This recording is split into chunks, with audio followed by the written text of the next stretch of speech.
friends, welcome to the point. In this session, let's continue our discussion on architecture in Kashmir. In the previous session, we have discussed about temples in Kashmir, and in this session, we'll be discussing about architectural development under Islamic rule. So, establishment of Muslim rule, it led to blend of existing Kashmiri style and Islamic sensibilities. The monuments, it were mostly square in shape. The mosque, it were made up of wood, brick and stone masonry. So there was an absence of cloisters and domes. Instead of cloisters and domes, multi-leveled sloping roofs and tall spires are seen during this period. So let's see the architectural style during Islamic rule. Jamia Masjid Srinagar. So this is an iconic mosque. It was constructed during 14th century.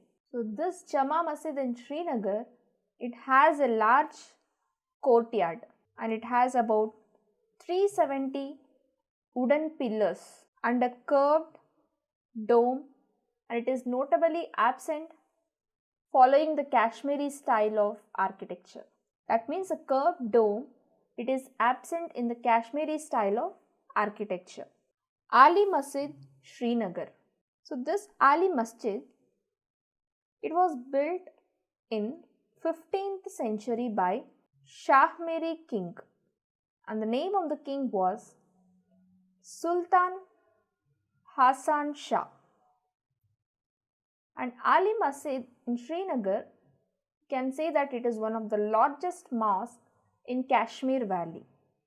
There is an absence of dome, and it is seen in this monument made up of timber and stone. The building, it has a pyramidical top with arch-shaped windows. Parimahal. So this Parimahal, it was made by a Mughal prince called Dara Shikoh during the mid of 17th century. So this Parimahal, it also had an observatory. So we can say that this Parimahal, it is a marvelous terraced structure which is situated on a hill which overlooks Dal Lake. It is near Chashme-Shahi Garden, and other important monuments are Madin Sahib Mosque, Dastagir Sahib, Mosque of Naqshband Sahib, Kanaka of Shah Hamadan, Tomb of Mother of Jainul Abidin, and so on. Gardens in Kashmir. The Mughal kings, they built a lot of gardens and were inspired by Persian designs. The gardens were constructed in Char Bagh style. Water streams, fountains and trees, they form an important part of the gardens. Chashme-Shahi. It is built around a fresh spring in Persian style. Shalimar Bagh. It is made by Jahangir in the year 1619 AD, and it is said to be the royal residence of the Emperor Jahangir during summer months. It has 3 terraces, namely Diwani Am, Diwani Khas and Zenana Garden. Nishat Bagh.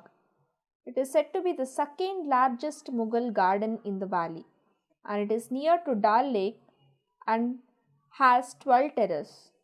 Bhadamwari Garden in Srinagar. Verinag, Kokernag and Ajbal Garden in Anantnag, Srinagar. Temples of Parsi community in India.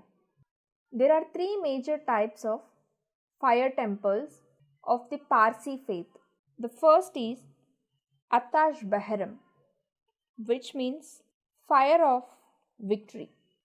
And the second is Adhariyan, and the third is Atash Dhadga, or it is also called as Dar-e-Meher.